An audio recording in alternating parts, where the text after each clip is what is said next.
Hello friends, इस video में देखोगे आप क्वेश्चन नंबर 6 8.1 का। तो देखो इसमें थ्योरी सा लिखा है, कुछ शो करना है, सो दैट है मतलब एक तरह से प्रूफ करना है कुछ चीज।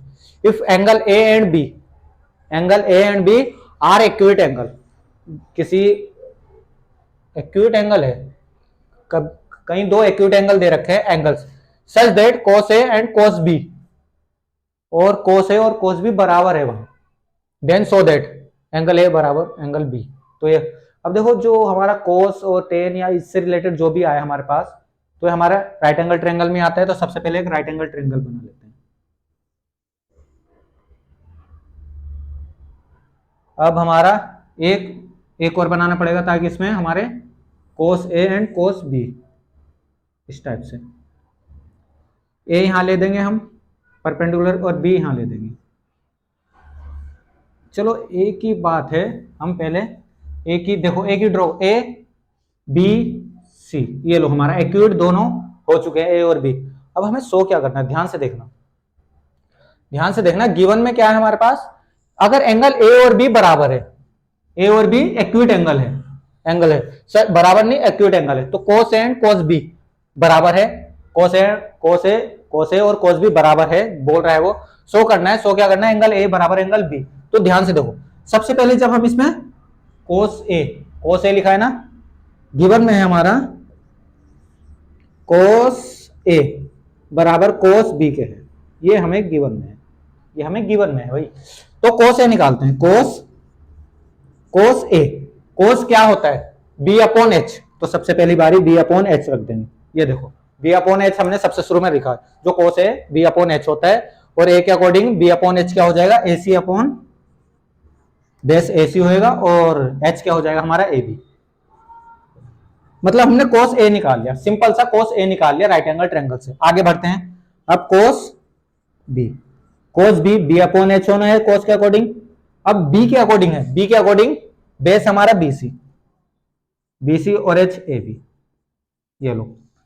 अब आता है हमारा हमें क्या बोला इसने, कोस ए बराबर कोस बी है, तो हम रखेंगे जरूर।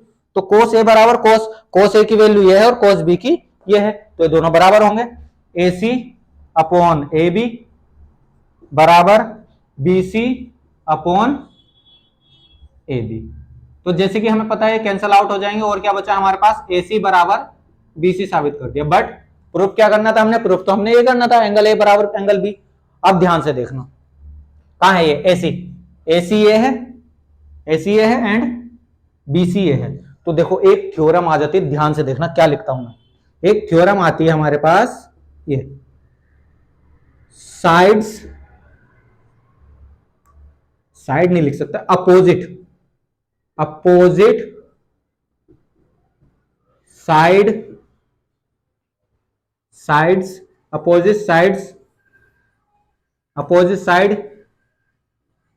टू इक्वल, अपोजिट साइड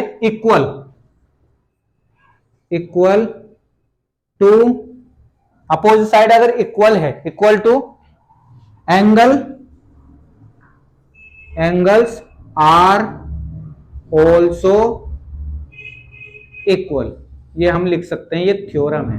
अब देखो इसका कहने का मतलब क्या, अगर कोई दो अपोजिट साइड हमारी इक्वल है, ये दो अपोजिट साइड इक्वल निकली है, अपोजिट साइड है एक दूसरे के आमने सामने, यही है ना एसी और बीसी अपोजिट साइड अगर इक्वल होती है तो उनके अपोजिट एंगल भी इक्वल होते हैं। तो इस केस में हमारा एंगल ए बराबर एंगल बी हो जाएगा, बड़ी प्यार के साथ। तो हमने कुछ नहीं करा है, एक डायग्राम बनाया है, ताकि ये हमारा ट्रिग्नोमेट्री रेशियो चल रहा था पार्ट, तो उससे हमने कोस ए निकाला और कोस बी, उसने बोला कोस ए बराबर कोस बी है, तो हमने कोस ए अलग निकाला, कोस बी अलग। जब साथ में रखा है तो अपोजिट साइड उनकी इक्वल आ गई, तो हमें थ्योरम याद आ गई। हाँ, थ्योरम क्या आती है, अपोजिट साइड इक्वल टू, मतलब जब दो अपोजिट साइड इक्वल हो जाती है तो एंगल आर ऑल्सो इक्वल, उनके अपोजिट एंगल भी इक्वल होते हैं। और जैसे ही हमने ये लिखा और ये हमारे एंगल इक्वल दिखे, और वही हमारा प्रूफ करना था, ये हमारा सॉल्व हो चुका है इस टाइप से क्वेश्चन। बस इतना ही करके आना है, और 2-3 मार्क्स आपको बड़े प्यार के साथ मिल रहे हैं। 1 मार्क्स में तो आएगा नहीं, 2 मार्क्स में आएगा मिनिमम। तो आप वीडियो पॉज करके इसको नोट करें, बाकी आपको नेक्स्ट क्वेश्चन कराते हैं नेक्स्ट वीडियो में। आज के लिए धन्यवाद।